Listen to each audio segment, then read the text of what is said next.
Greetings. Welcome back. It's day 2. I'm Stacy Patrice, and I am here today to talk about my day 2 topic. For those of you who have been following or maybe caught the day 1 video, I am doing a countdown to my happy Earth Day this year. I'm calling it a countdown to clarity. I just wanted to talk today. Today's blog or vlog topic is staying past the expiration date and acting spoiled. And what I mean by that is every experience to me on some level has an expiration date. Sometimes the expiration date, because of when it enters, it may stay with you for a lifetime, but there is an expiration date, obviously, on all experiences. And some of those experiences would just continue to go on until we recognize that the expiration date has passed. There was this one relationship that I was in, and sometimes relationships seem like they're ahead of where I am, and I recognize those. And sometimes people say, oh, that's the one that got away. if that goodness of that relationship happened before you were ready for it or before you stepped up to that challenge. But I'm speaking on the other side. I'm speaking on the side of there's a relationship that is toxic to you. It doesn't mean the person is toxic. It doesn't mean you're toxic, but the unique chemistry of you and this person is indeed toxic. Those are some of the most transformative relationships, but they're the most difficult and challenging to deal with because you know that this toxic cocktail is constantly mixing and alchemizing on a daily basis. And you just don't know what the results are going to be. It's chemicals, and there will be a chemical reaction in your brain, in your body, in your spirit, in your physical space. You will feel the difference of that energy when it's happening. And this one particular relationship I was in, I just remember feeling that my life is going to change for the worse if I continue to stay here. If I continue to allow this type of behavior in my life, and by the way, partake in this type of behavior, this is going to stay in my life for some time. And I'll be very honest and say that expiration date came really quickly. I mean, from the time I started the relationship, the expiration date was probably 4 months after that relationship started. And then it ended some 4 years later. And you just have no idea. One of my friends likes to call people who stay in relationships past expiration date, he calls them DG, which is an acronym for damaged goods. And although it's not funny to say that, someone is DG, you always know that person when you see them coming. When someone tries to start a relationship with you, they're flirting, they're attracted to you, but you know good and darn well that there is something about this person that just will come into your world and ravage it if you don't set boundaries. That's the expiration date I'm talking about. And some people would say, oh, you don't even pick that up off the shelf. You let that be. You don't even take that home. And that's true too. Let's just say for the longest time, in my relationships, I was always the sprinter.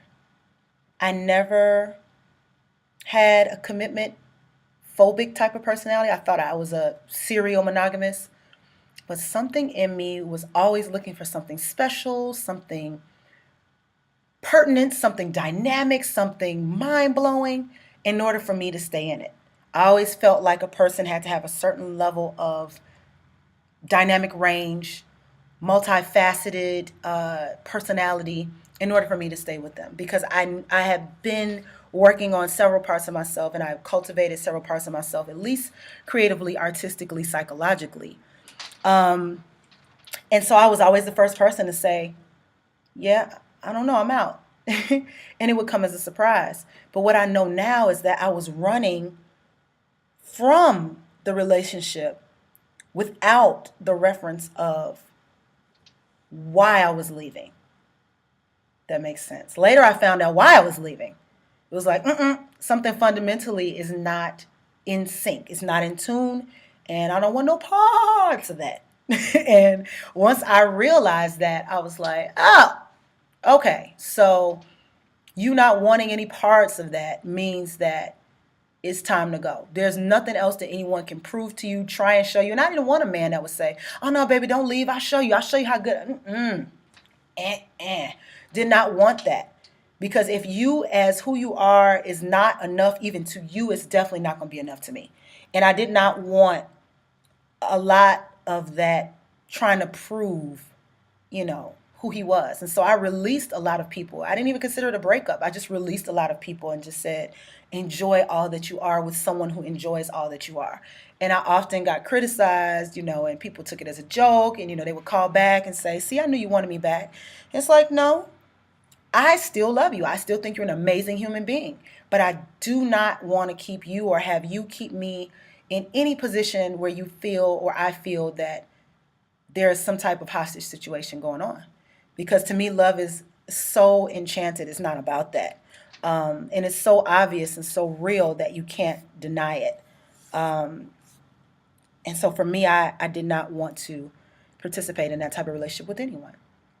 And it often leaves me the default of being single, or it leaves me in a category where I need to be single because I really want to determine that I'm being pure with people, that I'm not picking them up and putting them down on, egoic basis, that I'm really releasing them because it is really best. It's for the greatest good. There are fundamental differences between us, and we need to be conscious of, perhaps where they belong or what they're speaking to us. And sometimes they're speaking for refinement, or they're speaking to some type of cultivation, and not necessarily speaking to this is the person that I need to be a life partner with. And so those kind of actions have to be taken sometimes so that the other person can live and grow. And I always, kind of check back in later, and I see signs that let me know, yep, I knew it. Because there was something that this other person was trying to express just like me. That's why we attracted each other. And who am I to hold them in a space for my selfishness or for my own being able to say, yeah, I got a man, he cute. I'll give you a beautiful example. A friend of mine has been in a relationship with, I won't use he or she, I'll say their. A friend of mine has been in a relationship with their partner for approximately a decade. One of the partners wants children. The other partner does not want children. And that has been stated from the beginning and has continued to be stated throughout these 10 years. So then my question is, if in fact this is the case, and you both admit this is the case, and you know this is the case, what compromise is there between this person doesn't want kids, this person does want kids, and we're both together, and we've been together, and we haven't created children yet, but at some point I plan on it, but the other person maybe doesn't plan on it. And it's been very clear. So if that is the case, how is that a partnership?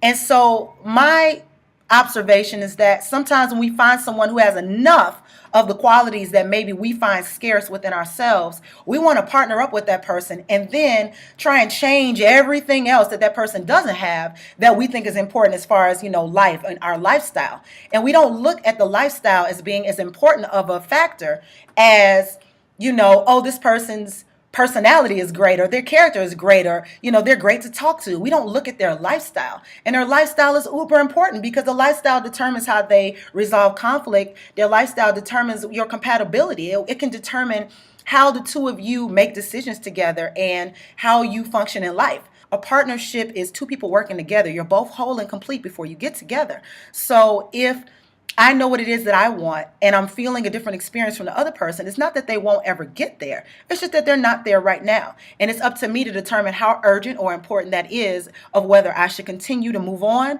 or whether I should stay there. And here's where I get to talk about life force energy. If you are dating someone whose life force energy is different than yours, it becomes very difficult to stay in the same space as that person. Maybe they're the get out of bed, be on a routine, go to work, come home, lay on the couch, watch movies, go to sleep, start again. Maybe that's their life force. That's what they like. They like a routine. They like a set routine. They don't want anything to deal with it. I might be a wake up whenever the heck I feel like it, or unless I have something to do, get things done no matter what time I go to bed, go party somewhere in between and play as hard as I work, and maybe do something wild, adventurous, and not on the common schedule in a day. And that's really up to each of us to determine and find out, what is that point so that we don't end up spoiling ourselves. We don't end up acting spoiled because we want something to happen that was never going to happen. It was never intended to happen, and it was very clear from the beginning that both people were not on the same page as far as that happening, so that you are not functioning from a place of lack and scarcity and requiring whoever is in your space to provide something that is not the quality or the life force that you look to carry out. One clear indication that you're staying past the expiration date is that you have the same exact complaint, pretty much, if not daily, weekly, and you keep trying to create and conjure up new ways to break this truth. Come on, babe, let's go out to dinner. Well, maybe we should go out of town. Maybe it's just too much being in Chicago. Right now. Let's go take a trip. Well, maybe we need to start, combining our finances, and just look at ourselves as a family and just work from there. Or, you know what, babe? Maybe we should work out together. Or perhaps we should work at the same place. Or maybe we should just live in the same place. Or, it'd be even better. I should just crawl under your armpit and go everywhere you go for the next rest of your life. And sometimes it's just ridiculous suggestions we come up with. It's like we're trying to force our hand and make something happen that, if it were to happen, wouldn't it just flow? Like, why do we have to make things happen? You're finding yourself having to do more work just to keep up this lie that you are in a happy relationship than just letting it go and letting it be. I just finally got to a space where I said, enough. I'm done. Done and done. And it shouldn't have taken everything it took for me to be done. But I had this other ideal of what I was trying to make work. And sometimes we deal with people that are just cut from a different cloth. And we spend an entire lifetime trying to understand them. But in the meantime, life is a blur because you're like dedicating your life to someone else's cause. Trying to understand somebody shouldn't be that difficult because you have to ask yourself, what's in the way? What's in the way? What is between me and this person that I can't, one, get through and they can't get through to me, or I can't access who they really are? There's some shenanigan going on, because if I can't access that, then that probably means that person is not being totally authentic or comfortable or vulnerable or open or wanting to really be there. They want some representative to be there, but not who they really are. They don't want their true motives to be known. And all those motives came right on tumbling down after I decided to take that space, and definitively decided to take that space. And I saw it. I mean, it was like clockwork. And this is when you realize just how predictable certain people are, that you think, well, they're not really predictable. They're different. It's like, no, you just weren't paying attention. You had poor pattern recognition. You were not paying attention to the patterns. They've been going on for quite some time. You were a part of them. You were participating. You were trying to one up whatever you thought they were going to do. So you knew they had to be predictable if you're trying to create a strategy based off what someone else is going to have to do. This sounds bizarre to me now, but it wasn't too long ago. And it wasn't, just a short amount of time that I participated in doing this. This was, like I said, this was the relationship I was talking about, that I got all the signs, and expiration date was 4 months after I started, and I continued on for, another 4 years. So sometimes we just need that extra push. We need to get shown things. And clearly, if you open up a carton of expired milk, or if you see mold on something, or something turns colors, those are signs that it's about to expire. And we need to pay more attention to those signs in our own relationships about when something is about to expire. And they usually come in the form of actions or inconsistencies between words and actions. And very often they come in the form of very challenging qualities. And these challenging qualities are sometimes in direct opposition to who you are and what you stand for. And you have to create boundaries in order to know, or rely on your boundaries in order to know, where is a space in which I enjoy, and where is a space in which I get the message that this is not it. And, there's a far better dream that I can't even access if I stay here. There's a far better reality that I'm creating right now just by looking at what is happening to me in this relationship. Is a far better reality in my head that's being created. And instead, I want to stay in this physical one just because I'm here, or just because I've spent 4 years here, or some people 10 years, 11 years, 12 years. You want to be spoiled. You don't want to move out of your comfort zone. And as my friend Kevin A. Johnson says, even the comfort becomes uncomfortable or the discomfort becomes comfortable. That's when you stay past the expiration date. That's when it's totally clear that you are past the expiration date. And I think that we have to be alive. We have to be engaged. We have to be totally responsive to things as they're happening, instead of allowing things to happen that we have to end up reacting to in a way that's unhealthy for our process. So, kind of long-winded, huh? I guess I needed to do these videos years ago. I kind of hung out past the expiration date instead of recording these videos over years. It's all coming out now, but I'm glad it's coming out. I'm glad you're listening. Please leave comments down underneath this video on YouTube. Let me know your thoughts, feelings, reactions, experiences. Hopefully there's something here that resonates. And maybe your experience in the form of a comment can help other people who look at this video and feel like, I wish she would have said blank. So go ahead, do that. And remember what Teddy P said. You can't hide no. Dun dun dun dun dun dun dun dun dun dun dun